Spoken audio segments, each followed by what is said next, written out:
guys, Joe here. So in this video, I'm going to talk about 3 questions you should be asking yourself and your team on a regular basis, so that way you can eliminate problems and also transform your business for the better. Okay. So question number 1. This is a question you want to ask yourself anytime you deal with a problem, or basically I call it fighting fires. This works really well if you're fighting the same fire week after week after week. Okay. That question is, how do I stop this from happening again? Okay. So when I had the installation company, there was things that would happen all the time. One of the biggest pain in the ass things were that, we would tell the homeowner, like, hey, you really should be home, just in case the installers have questions or whatever, right? So they're like, yeah, we'll be home. Then a lot of times they're not home. So then our crew is basically looking at a drawing and saying, and calling us up and maybe talking to the homeowner on the phone. And it's like, hey, just want to make sure we're putting the fence here. And they're like, yeah. Well, there was plenty of times where they didn't want the fence exactly there, or they didn't want the gate exactly in that place, like they didn't want it there, or the fence got installed over the property line, right? So then we're going back and we're dealing with those problems, and it's a big nightmare because we're taking away our the time we could have installed to deal with these problems, right? So after doing it for a while, I'm like, I would talk to the guy that was going out for doing the quotes, and I would talk to the crew that was installing the fence. I'm like, what do we do to stop this from happening? Because it's driving me fucking insane, right? And I'm like, can we do this? And it happened to be like, hey, why don't we start doing for the gate placement, right? Because if there was an existing fence and stuff like that, how about during the quoting process, we find out exactly where they want that gate, right? And we tried that, right? So, on the drawing, instead of, saying, the gate's basically in the middle, it's like, hey, the gate is 14 feet, 6 inches from the house, right? So that helped. We also started doing things such as marking basically where the ends and the corners of for the posts are going to be. So, where it starts next to the house, where the corners are, where the gates are, stuff like that. We first started using just those irrigation flags you would see for irrigation companies, right? And that worked for a little bit. But then there was times where the kids or the landscapers or whatever were taking the flags out. Or worse, they moved the flags, right? So that caused even more problems. I'm like, what do we do now, right? So then I'm like, well, they're taking them out because they're just a flag and it's easy just to rip out. I'm like, what if we put something underground, right? So we end up cutting out 6-inch pieces of rebar and nailing them into the ground so they weren't sticking out, not a tripping hazard, anything like that. And then we would put these red caps on top, right? So that way you could easily see where they are. Okay, so that worked out pretty well. And then there was a few times where the red cap would go missing, so then you couldn't really tell where it was. So I'm like, what do we do now? Well, we got some cheap, $20, $30 metal detectors from Amazon. Not the type that you would see for sand, these big things, but it would be this little wand type thing. So that way we could measure out to about where the pin would be, and then you basically find it that way, right? So we had that. And that was working pretty well until there was times where the homeowner was home and they're like, hey, we're just going over the property. And then, just say we were talking to the husband during the quoting process and then the wife was there for when we installed, they would give us something different because they weren't on the same page. So then from there, we started taking pictures and videos and basically sending that to the homeowner beforehand and getting them to approve it.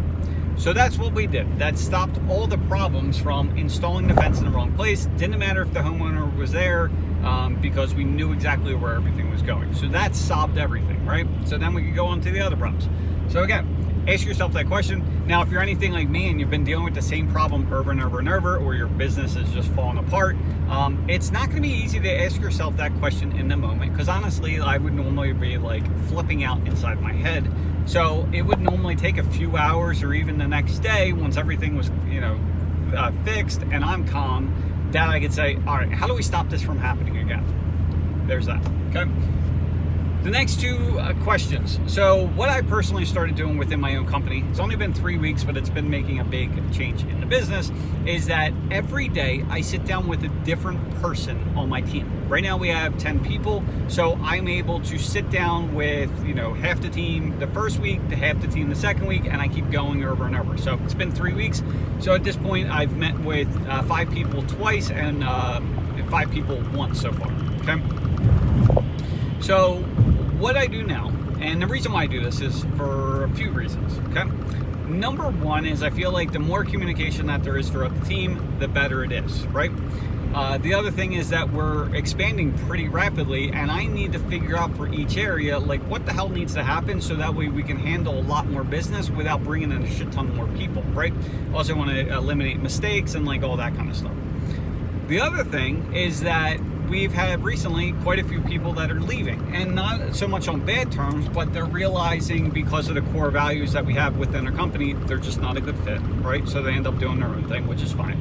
The other thing is, like, they're going to new opportunities. They want to, like, since they're fewer younger, like, they want to start working towards their, what their ultimate goal is. One person wants to do detailing, the other person at some point in time wants to do, like, cosmetology. So what I figure is, at this point, the chances of my team being with me, the same team, being with me for the next 30 years is like almost non-existent, right? And, I personally don't want to get blindsided, especially during peak season, that someone puts in their week or 2 week notice, and then from there, I got to figure out how to, one, who am I going to replace them with, how to get them trained and everything else within the time frame that they're leaving. And again, during peak season, you don't want that to really interfere with your business, right? So what I started doing is, when I talk to these guys every 2 weeks, is that, one, it's to see how everything's going within the business, especially because we're going to be hiring a lot more people. I want to find out what they think about the new people that are coming in, so that way we can quickly get rid of the ones that don't fit in. I want to find out, because of several of them, it's not even so much talking about the business, it's actually trying to figure out shit that's going on in their personal life, because the stuff in the personal life is going to affect what's going on in the business, right? And vice versa. So I talk about that kind of stuff. And then I start talking about, like, trying to get them to start thinking, what do they want their life to look like in the next 3 to 5 years, okay?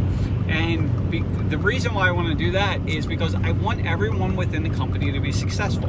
Now, before, I thought that was more about money and, health insurance and stuff like that. But it's also like, what do they ultimately want to do with themselves, right?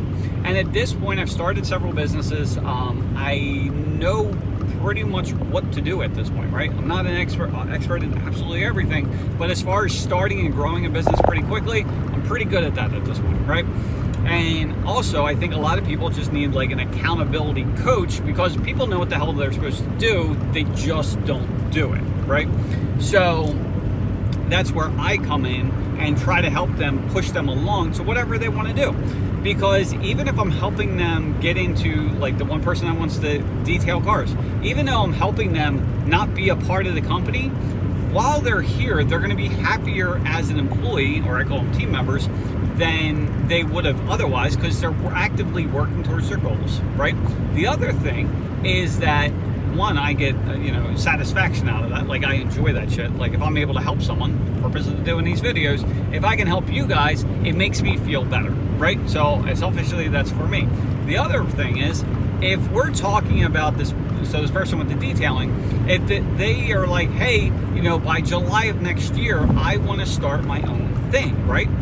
Well, now I have like a 9-month notice of that we got to get someone trained and hired and trained, right? But it also allows, because knowing that, it's like, okay, if your goal is to leave in the next 6-9 months or whatever it happens to be, what do you think needs to happen in your position so that way the next person can be the most successful that they possibly can be? Is there, like, different tools? Is there a different procedure? Is there a different layout? Is there like what do we need, right?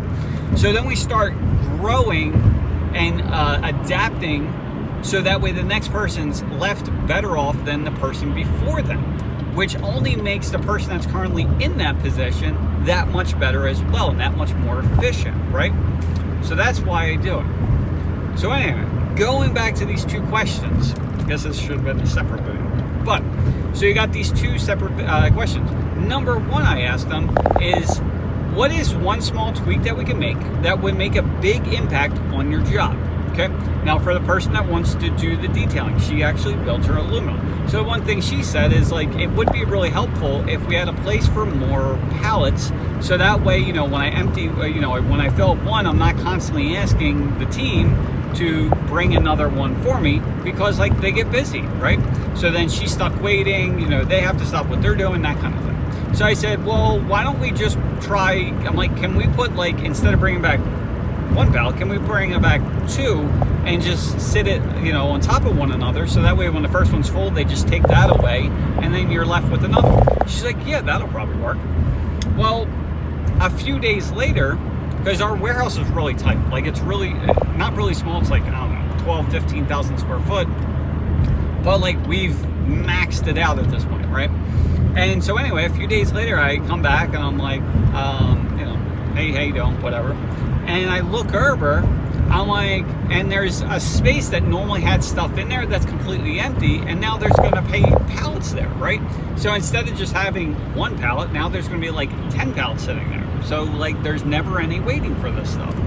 And why did that happen? Because of just me talking to them and saying, hey, and what is this one small tweak we can make? Because oftentimes people aren't proactive with that stuff. They're just thinking about like what's got to happen for that day, and if there's a problem, then they'll try to figure it out, right? Like same thing happens like with people trying to, if there's someone that's super heavy, they could have been super heavy forever. But if they go to the doctor and they're like, and the doctor's like, look, if you don't start losing weight, you are going to die. At that point, they're going to find solutions for the problem, which is, the weight. But before that, they're just comfortable with being uncomfortable, right? So that's why we asked that question, and it's been working out really, really well. And now because I'm doing that every single day, it's been incredible. So the way we personally do it is like I ask them, for that week number one, what's the small tweak that needs to be made? And then basically by the time week two comes up, that problem should have been fixed at that point, or at least taken care of or worked upon or whatever. So then it's like, hey, how was it? Like, was it better? Is it fixed? Is it solved? Like, do we need to do something else? Do we need to go in a different direction? Whatever it may be. And so that's been working out really, really well at this point, because at the end of the day, we're only trying to make small tweaks to the business. I made the mistake with my previous installation company that instead of making small tweaks, I would freaking change like an entire process without any thought process, without getting the team involved, and they were left like every time we started, and it was like I always switched shit around, so like we never got really any kind of traction going, and we're kind of always spinning our wheels, right? Anyway, third question. What is a small tweak we can make that would make a big impact on the business, right? So what this allows is for them to kind of start thinking outside the box and start seeing, like, for the different job types, maybe the different areas or whatever it happens to be, what kind of small tweaks I can make that would make a big difference. Now, the one we've been personally working on is like as far as with the like the meeting schedules and stuff like that, because right now we are doing basically I wanted to do weekly meetings, which I'm not as committed or consistent with that, basically the entire company. But also now that I'm doing these daily meetings with everyone, it's not really needed, and I'm hearing the same thing from the crew. It's basically we're taking everyone away from the business to basically have this hour-long meeting, when if I'm doing this on a consistent basis anyway with the entire team, on a one-on-one basis, do we really need to repeat all of this? And the answer is no, right? So that's basically the three questions. Now, again, I have not, as far as the last two questions, I have not done this that long. It's only been 3 weeks, but the results, I'm telling you, it's been pretty amazing. So from a few standpoints. Number one, there's more and more things that basically we're accomplishing on a weekly basis that is getting us to where we need to be. That's number one. Number two, I feel like there's a lot more buy-in with everyone, because everyone is like, I'm basically asking like how, like I'm asking for their input, whereas a lot of people, you know, you have your higher up people like the management or the leadership team or whatever, that, you know, you're constantly asking them for their feedback and everything else, but the rest of the staff, you're not really doing it, and I wasn't doing it, right? So with doing this, I feel like there's more of a buy-in. Number three, I feel like it builds a better personal connection with the whole team from an ownership standpoint, because, you know, again, most of your time is spent dealing with fires, dealing with the upper staff, like the leadership team, management team, stuff like that, and you're also dealing with, kind of coincides with the fires and the issues, is like the problem employees, right? And basically what's happening is the people that are consistently good, you kind of just, I should say I wasn't communicating as much as I should have, because there wasn't a problem, right? It also gives you an opportunity to say like, hey, you're doing a great job, or, you know, hey, I noticed when you were doing this, like, you're doing an awesome job, or, you know, whatever happens. I just feel like it's just building a better team at this point in time. So anyway, that's the video. I hope you guys enjoy. If you have any questions, let me know. If you are in the, I should say, so we're located in South Jersey, in Woodbury, New Jersey, 08097. If you're looking for a job, we are actively hiring as of now. So we probably need one or two people, probably one person, honestly, for right now, because we're going into the winter time. So we're staying steady, but we're adding new products as well. But for next year, we probably will need a good 5 to 6 people, because it's going to be busy. Like, I think it's going to be really, really busy. So if you're looking to join a team of individuals that actually enjoy what they're doing, have fun, hustle while they're doing it, this is probably a good place for you. If you're looking for a place that is not super professional, as far as, like, you know, joking around with one another, it's more of like the stuff that you would see in like the 90s, where we have a lot of different, you know, obviously men and women, we have a lot of different cultures and I can't even speak. We have a lot of people between, you know, white people, black people, Mexicans, like, we have them all, and it's a nice little pot of mixture that we have, and you know, we joke around, we break each other's balls. It is a fun time. When it gets busy, everyone knows to basically get their crap done. So if you're looking for that kind of environment, where there's a room for advancement, the culture is awesome. It really is. If you're looking for something like that, feel free to reach out. You can call or text 856-595-4553. That's the main office number, and basically just let them know that you're looking for employment, or if you know someone, and then they can basically filter that back to me. And then if you're in need of any fence materials, hit us up as well. We do deliver all of Central Jersey, South Jersey, Pennsylvania, Delaware, a little bit into Maryland, and we are getting into decks and railing as well as we speak. So we should have that all figured out pretty quickly, or soon, next 4 to 6 weeks. Should have product on the ground. And but yeah, if you need anything, let me know. And I hope you have an awesome day. See you.